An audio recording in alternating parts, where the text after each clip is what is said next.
Assalamualaikum warahmatullahi wabarakatuh.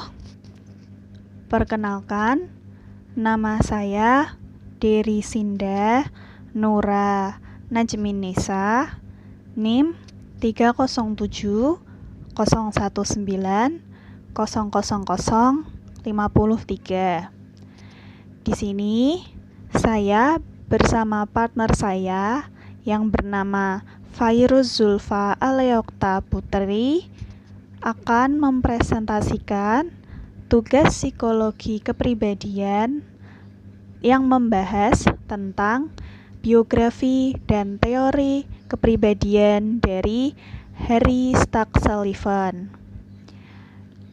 Teori yang dimiliki oleh Harry Stack Sullivan di sini biasa dikenal dengan teori interpersonal. Sebelumnya, saya akan membahas apa itu kepribadian. Kepribadian atau personality berasal dari bahasa Latin, yaitu persona atau topeng. Jadi, kepribadian menurut etimologi adalah sifat khusus atau ciri khas yang dimiliki oleh seseorang yang bisa membedakannya dengan orang lain. Sedangkan menurut terminologi, kepribadian adalah kondisi psikologis seseorang untuk bertingkah laku, seperti berpikir, bersikap, berkehendak, dan lain-lainnya. Terdapat beberapa konsep yang berhubungan dengan kepribadian. Menurut Al-Wisol tahun 2005, konsep-konsepnya yaitu 1. Karakter, yaitu penggambaran tingkah laku seseorang dengan cara menonjolkan nilai-nilai tingkah laku, baik secara eksplisit maupun secara implisit. Yang kedua, ada temperamen, yaitu tingkah laku yang berkaitan dengan determinan biologis maupun fisiologis. Yang ketiga, yaitu trait atau sifat, yaitu respon yang sama terhadap stimuli yang mirip dan berlangsung dalam waktu yang relatif lama. Yang keempat, ada atribut atau ciri. Atribut atau ciri ini mirip dengan trait atau sifat, namun berada dalam kelompok stimuli yang lebih terbatas. Yang kelima, yaitu kebiasaan atau habit, yaitu respon tingkah laku yang dilakukan seseorang secara berulang-ulang. Namun, para ilmuwan tidak dapat menjelaskan secara pasti apa itu definisi kepribadian yang sebenarnya. Gordon W. Allport melakukan penelitian kepustakaan dan ia menemukan terdapat sekitar 500 definisi kepribadian yang berbeda-beda, dan ia menyimpulkan definisinya, yaitu kepribadian adalah organisasi psikofisik yang menentukan cara unik dalam menyesuaikan diri dengan lingkungan. Lalu, saya akan menjelaskan tentang biografi dari Harry Stack Sullivan. Harry Stack Sullivan lahir di sebuah kota peternakan di Norwich, New York pada 21 Februari tahun 1982. Ia merupakan satu-satunya anak yang hidup dari sebuah keluarga Irlandia Katolik miskin. Ibunya yang bernama Ella Stack Sullivan berumur 32 tahun ketika ia menikahi Timothy Sullivan atau ayahnya yang berumur 39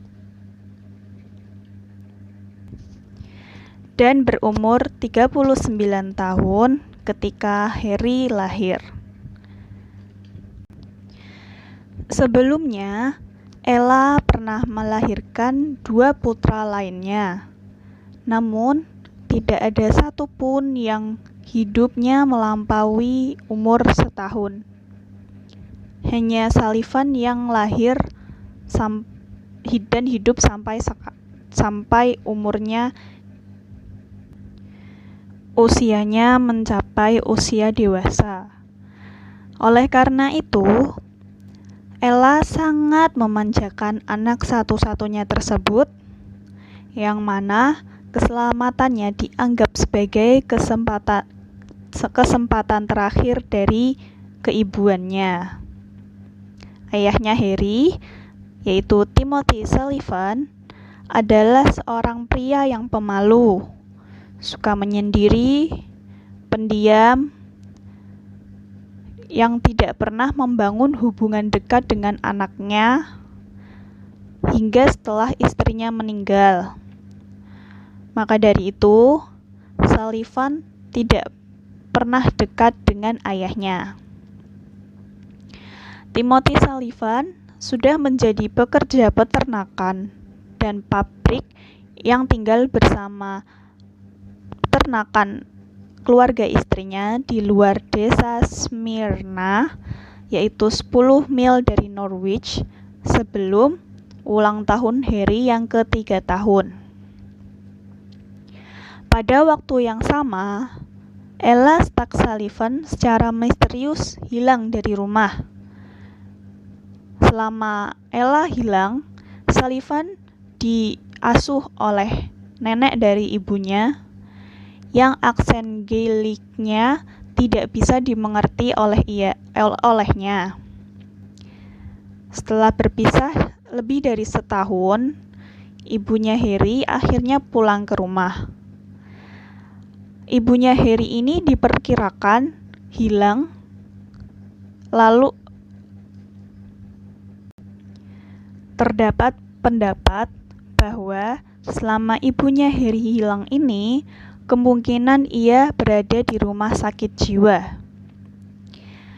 Karena itu, Sullivan akhirnya mempunyai 2 ibu yang merawatnya. Bahkan setelah neneknya meninggal, dia tetap memiliki 2 ibu karena bibinya yang belum menikah kemudian tinggal bersamanya untuk membantu tugas membesarkan anak. Walau kedua orang tuanya berasal dari keturunan India yang miskin, Ella, sang ibu, menganggap keluarga Stark lebih superior secara sosial dibandingkan dengan keluarga Sullivan atau keluarga suaminya. Harry menerima supremasi sosial keluarga Stark di atas keluarga Sullivan, sehingga ia menjadi seorang psikiater yang mengembangkan teori interpersonal yang menekankan kesamaan di antara orang dibandingkan perbedaannya. Di situ, dia kemudian menemukan kejelekan klaim ibunya. Dari pengalamannya ini merupakan cikal bakal dari teori yang akan dikembangkannya, yaitu teori interpersonal yang mengutamakan kesamaan antar orang dibandingkan dengan perbedaannya. Sejak kecil, Sullivan tidak punya teman atau kenalan seumurnya karena ia merupakan anak yang pendiam. Bahkan setelah memulai sekolah, ia tetap merasa seperti orang luar, menjadi seorang anak Katolik Irlandia di sebuah komunitas Protestan. Aksen Irlandianya dan otaknya yang encer membuat ia tidak populer di antara teman-teman sekelasnya selama ia bersekolah di Smyrna. Ketika Sullivan berumur 8 tahun, ia bertemu dengan seorang anak dari peternakan tetangga yang bernama Clarence Bellinger yang berumur 13 tahun yang hidup 1 mil dari rumah Harry di sebuah distrik sekolah lain. Tapi kini Bellinger baru mulai sekolah SMA di Smyrna. Walaupun kedua anak itu tidak sebaya, mereka memiliki banyak kesamaan secara sosial maupun intelektual. Karena banyak kesamaan ini, mereka akhirnya menjalin hubungan yang sangat dekat. Sullivan dan Bellinger, keduanya tidak bisa bersosialisasi secara baik dengan orang lain, tapi mereka sangat pandai dalam hal akademik dan intelektual. Keduanya kemudian menjadi psikiater dan akhirnya keduanya tidak pernah menikah sampai mereka meninggal.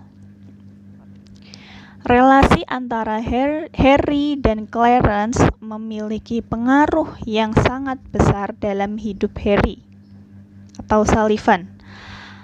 Relasi tersebut membangkitkan dirinya kekuatan intimasi, yaitu kemampuan untuk mencintai orang lain yang mirip dengan dirinya. Dalam teori kepribadian Sullivan yang sudah rampung, ia menekankan bahwa kekuatan relasi intim yang sangat terapis dan memiliki kekuatan yang hampir magis pada umur-umur preadolesen. Kepercayaan ini bersamaan dengan hipotesis Sullivan lainnya, sepertinya tumbuh dari pengalamannya saat ia masih kecil. Sullivan sejak kecil tertarik dengan buku dan sains, tapi tidak dengan peternakan, yang merupakan tempat tinggalnya. Walaupun dia adalah satu-satunya anak yang tumbuh di peternakan yang membutuhkan banyak kerja keras, Sullivan sendiri bisa menghindari banyak tugasnya dengan berpura-pura lupa untuk melakukannya. Ia berpura-pura lupa saat ia diminta untuk melakukan tugas-tugasnya sebagai peternak. Taktik ini sangat sukses dilakukannya karena ibu atau Ella yang memanjakannya, kemudian yang menyelesaikan tugas-tugas Sullivan sebagai peternak, sembari mengatakan bahwa Sullivan-lah yang melakukannya. Sebagai seorang murid yang pandai, Sullivan akhirnya lulus dari SMA dan ia ditunjuk sebagai pembicara pada saat kelulusannya di umur 16 tahun. Ia kemudian masuk di Cornell University untuk menjadi seorang ahli fisika, walaupun ia juga tertarik dengan psikiatri. Performa akademisnya di Cornell adalah suatu bencana, dan dia menerima suspensi setelah 1 tahun. Suspensinya mungkin tidak hanya karena kekurangan akademisnya. Dia mendapat masalah dengan hukum di Cornell, mungkin karena penipuan surat. Dia kemungkinan menjadi kambing hitam dari kakak tingkatnya yang lebih tua dan lebih dewasa darinya, yang menggunakan dia untuk mengambil beberapa bahan kimia yang dipesan melalui surat secara ilegal. Akhirnya, selama 2 tahun ke depan, Sullivan pun menghilang dari peredaran. Menurut Perry, tahun 1982 melaporkan bahwa selama 2 tahun tersebut, ia mungkin menderita breakdown skizofrenia pada masa ini dan harus menjalani perawatan di rumah sakit jiwa. Dan menurut Alexander, tahun 1990, ia memperkirakan bahwa Sullivan menghabiskan masa ini di bawah panduan seorang pria yang lebih dewasa darinya, yang membantunya mengatasi kepanikan seksualnya dan yang membangkitkan ketertarikannya pada psikiatri. Apapun jawaban dari misteri kehilangan Sullivan dari tahun 1909 hingga 1911 ini, pengalamannya sepertinya membuat ia lebih dewasa secara akademis dan mungkin secara seksual.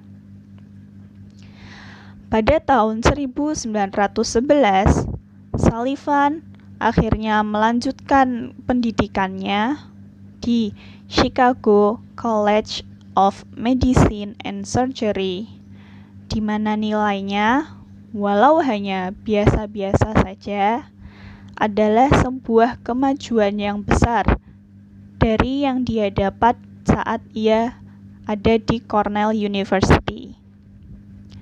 Ia menyelesaikan studi medisnya pada tahun 1915, tapi hingga tahun 1917 ia tidak mendapatkan gelarnya.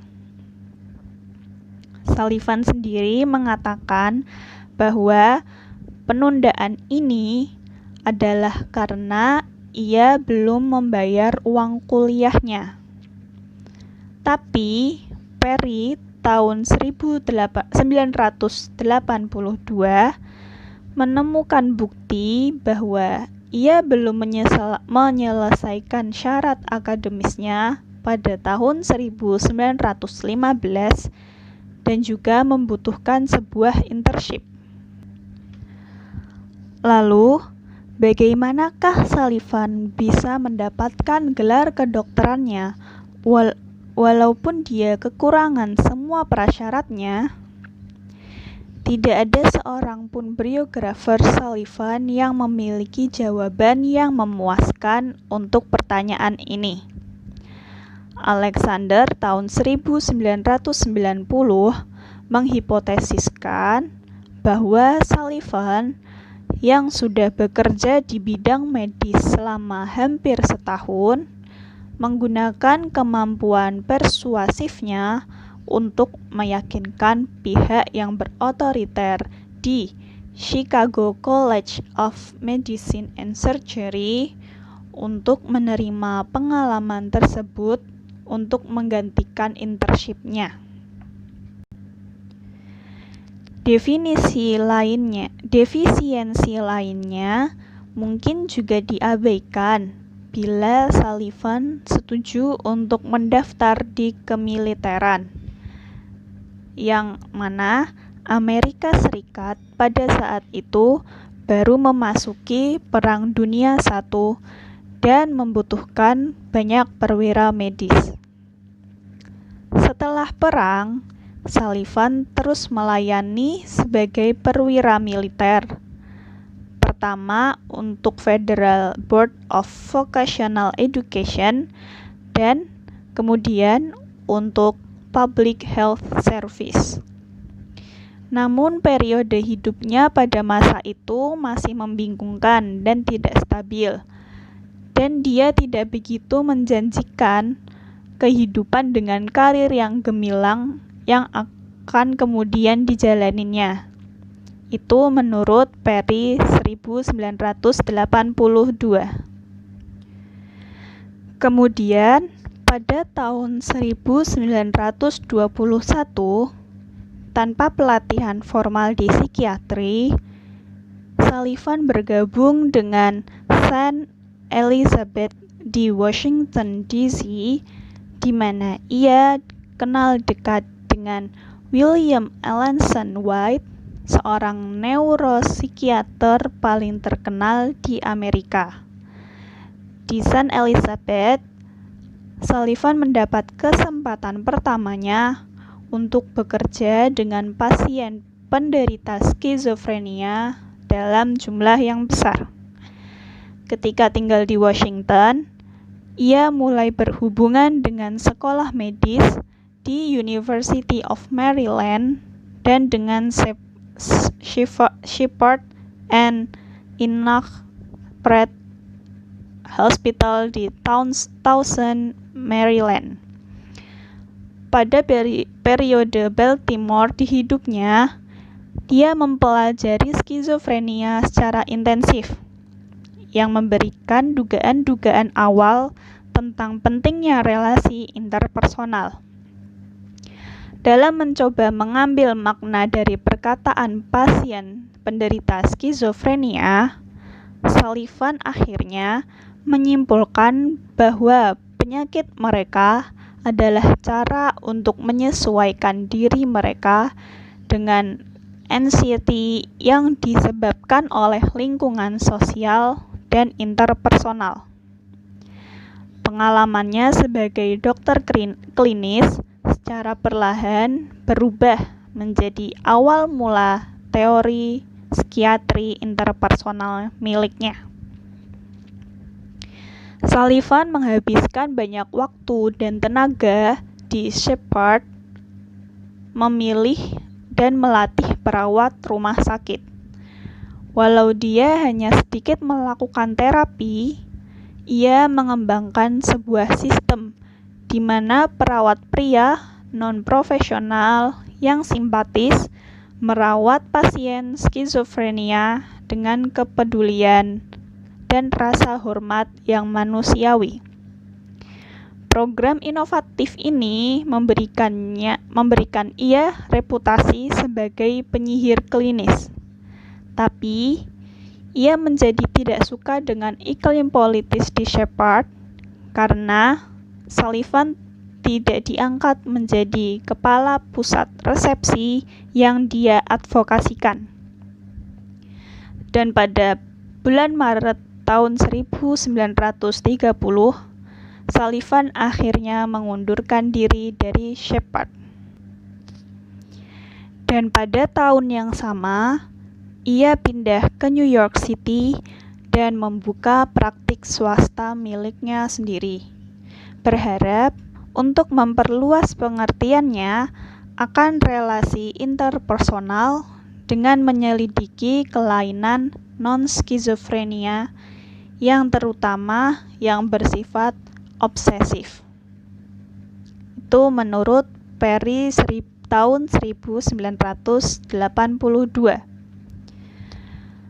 Namun, waktu itu adalah masa yang sulit, dan klien kaya yang diharapkannya tidak datang dalam jumlah yang diperlukannya untuk menutup pengeluaran finansialnya.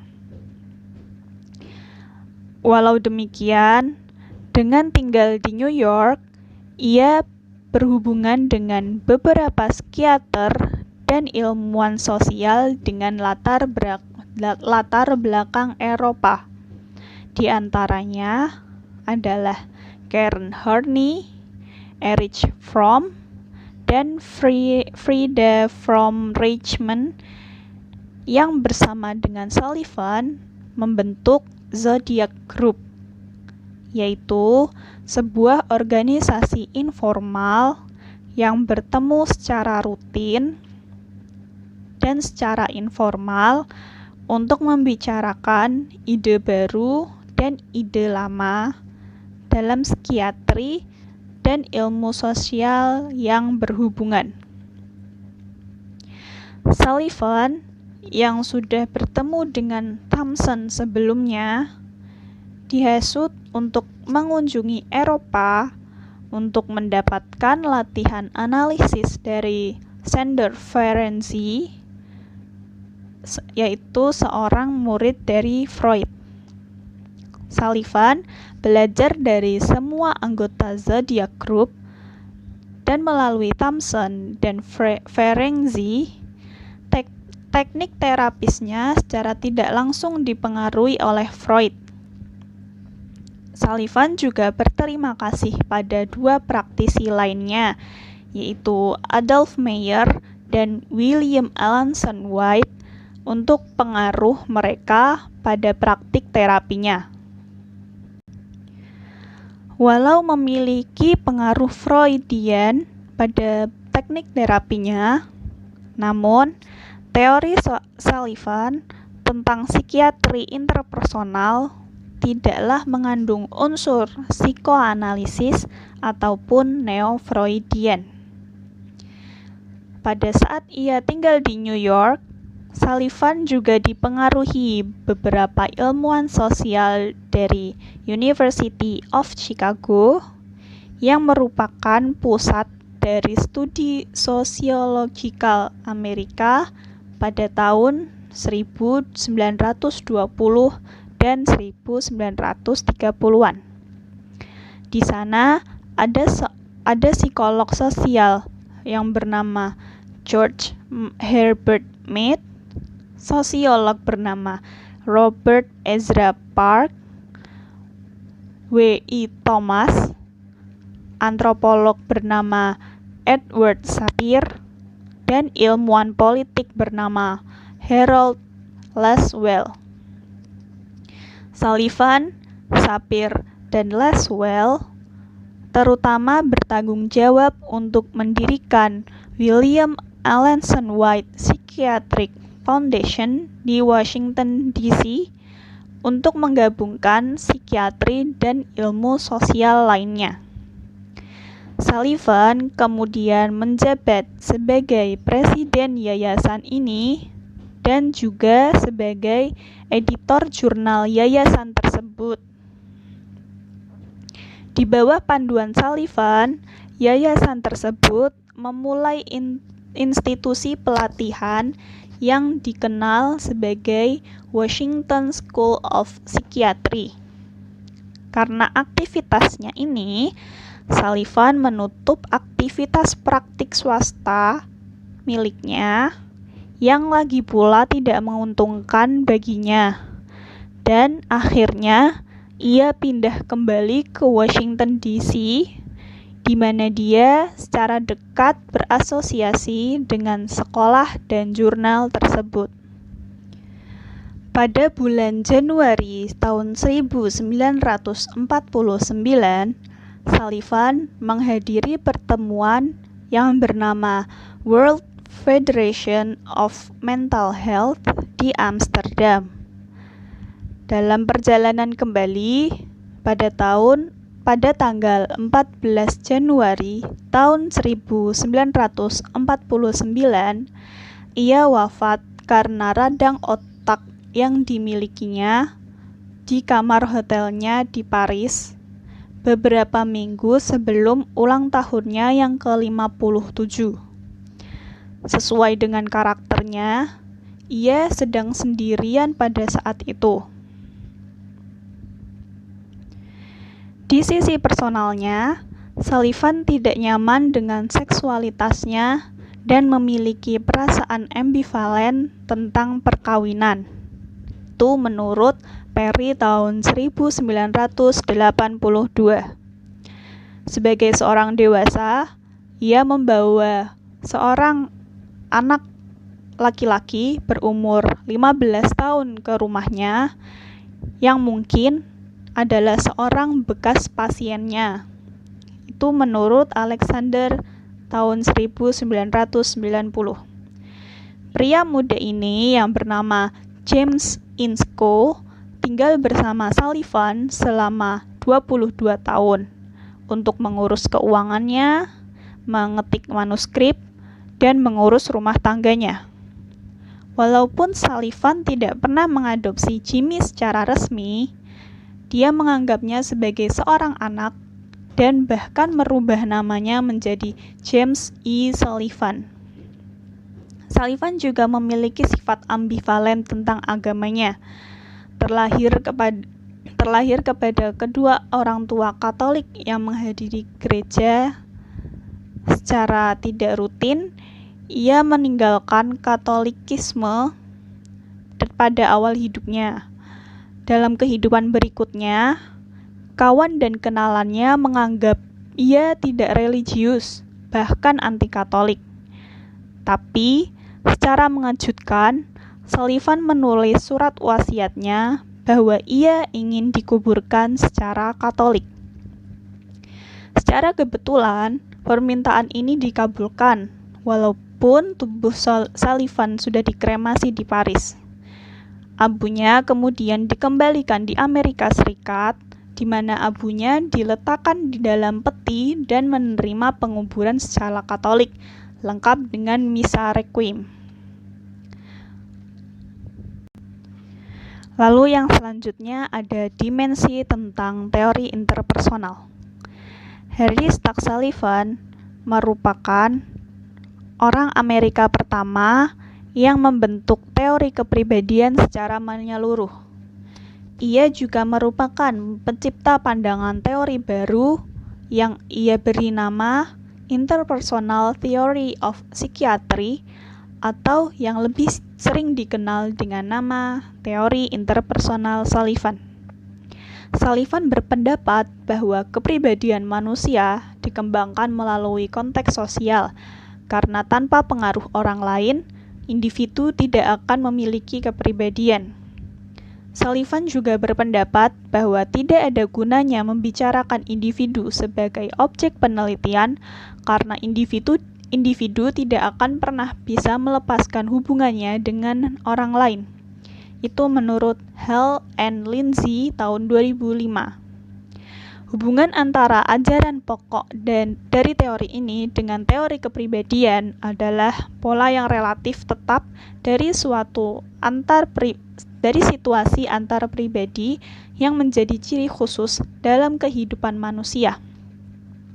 Teori interpersonal Sullivan ini menekankan pada pentingnya setiap tahap perkembangan seseorang, mulai dari masa bayi, masa kanak-kanak, masa pra-remaja, masa remaja awal, masa remaja akhir, dan masa dewasa. Menurut Sullivan, perkembangan kepribadian yang sulit bukanlah pada tahap anak-anak awal, melainkan pada tahap pra-remaja. Karena pada tahap itu, anak-anak pertama kali memiliki kemampuan untuk menjalin hubungan yang intim dengan teman-temannya. Perkembangan individu yang sehat ditentukan oleh kemampuan individu tersebut dalam menjalin hubungan dengan orang lain. Intim yang dimaksud bukanlah intim dalam hal seksual, tapi intim yang dimaksud adalah intim dalam hubungan keakraban dengan orang lain tanpa ada unsur seksualitas. Sayangnya, penggagas dari teori ini justru tidak mencontohkan teorinya tersebut. Seperti yang diketahui, Sullivan adalah pribadi yang pemalu, tidak bisa berinteraksi dengan orang lain. Saat masih kanak-kanak, ia tidak populer dan selalu menyendiri. Bahkan saat remaja, ia diduga mengalami penyakit skizofrenia. Dan saat dewasa, ia tidak dapat menjalin hubungan yang ambivalen, sehingga sangat ironis jika membandingkan teorinya dengan kehidupan asli Sullivan. Walaupun teorinya berbanding terbalik dengan kehidupan aslinya, ternyata teori ini memiliki peran yang penting dalam memahami kepribadian manusia. Lalu selanjutnya ada prinsip dasar kepribadian. Harry Stack Sullivan menekankan bahwa makna kepribadian merupakan hipotesa dan sebuah ilusi semata yang tidak dapat diamati dan tidak dapat terpisah dari situasi antar pribadi atau interpersonal. Pengetahuan tentang kepribadian manusia hanya dapat dilihat melalui pengamatan tentang hubungan interpersonal. Menurutnya, kepribadian merupakan suatu pola yang relatif menetap pada satu situasi antar pribadi. Sedangkan interaksi sosial adalah cara manusia dalam membentuk kepribadian, dan dari interaksi ini akan menimbulkan habituasi atau kebiasaan. Ia mengatakan bahwa diri adalah isi dari kesadaran individu setiap saat jika individu tersebut benar-benar merasa senang akan harga dirinya, wibawa yang diperolehnya, dan penghargaan yang diberikan orang lain kepadanya. Sullivan mengatakan bahwa pandangan yang bersifat psikologi sosial tentang perkembangan kepribadian adalah suatu pandangan di mana berbagai pengaruh dari berbagai hubungan manusia mendapatkan peran faktor sosial dalam menentukan perkembangan psikologis. Ia menerima pendapat bahwa faktor-faktor fisiologis dapat menentukan perkembangan kepribadian seseorang, karena ia juga memiliki pendapat bahwa terkadang pengaruh sosial yang berbeda dan perlawanan dari kebutuhan fisiologis individu dapat merugikan perkembangan kepribadiannya. Inti dari teori Sullivan adalah ansietas, dan masyarakat berperan sebagai pembentuk kepribadian seorang. Setiap pribadi individu pasti membutuhkan hubungan dengan pribadi orang lain. Maka dari itu, ciri-ciri individu yang memiliki kepribadian yang sehat dapat dilihat dari kemampuannya dalam menjalin hubungan dan relasi dengan orang lain, kemampuannya dalam menggambarkan dirinya dengan tepat dalam membangun relasi interpersonal, kemampuannya dalam menilai situasi secara realistik, dan memiliki sifat kemandirian dan pola pikir yang matang. Melalui pengalaman khas dalam berhubungan dengan relasinya yang dialami individu, maka terbentuklah konsep diri pada setiap individu. Kiranya sekian yang dapat saya sampaikan. Selanjutnya akan disampaikan oleh partner saya yang bernama Fairuz Zulfa Aleokta Putri. Kurang lebihnya mohon maaf. Wassalamualaikum warahmatullahi wabarakatuh.